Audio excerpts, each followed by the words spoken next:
They called him Ku, the man who was always late. Not late in the careless way, not the kind of late that comes from forgetting.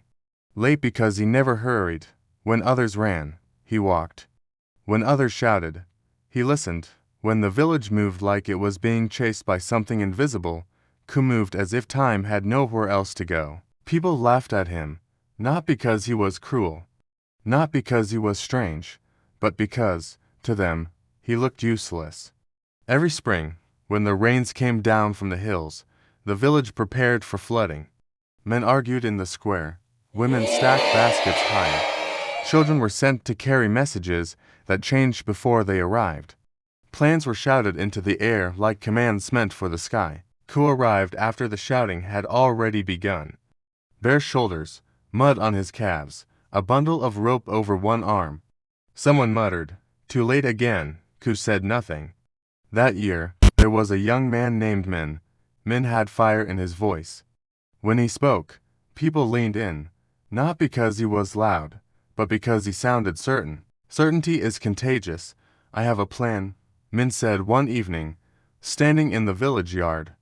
"If we dig a new canal, just north of the old one, the water will turn. The flood will pass us by." Lanterns swayed above his head. Faces glowed in the light. For a moment, the future felt close enough to touch. Applause rose like a wave. Someone clapped Min on the back. Someone else said, "Finally."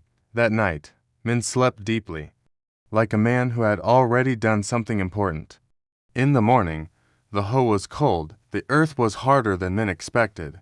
Not stubborn, just honest, he drove the blade down once. Then again, no one watched. The sun climbed without comment. Sweat slid into his eyes. The soil did not care about his plan.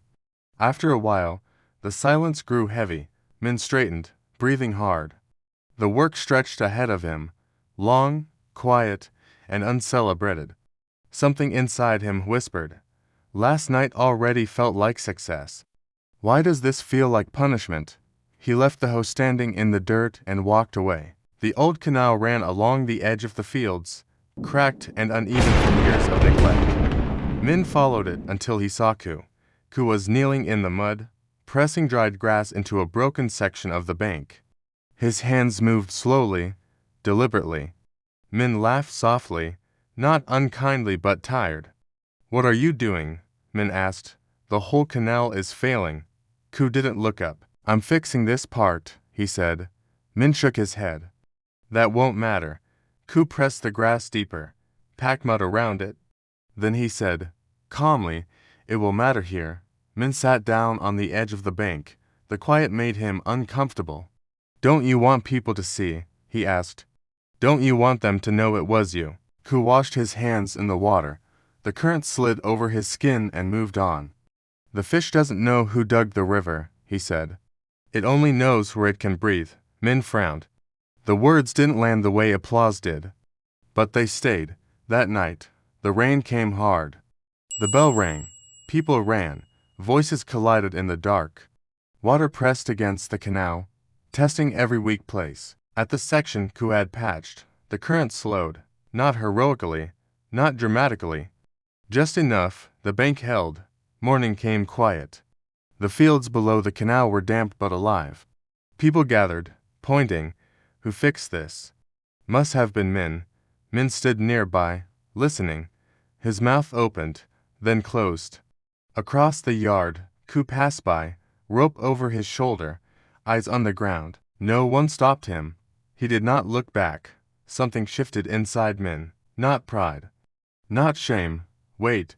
From that day on, Min stopped announcing his plans.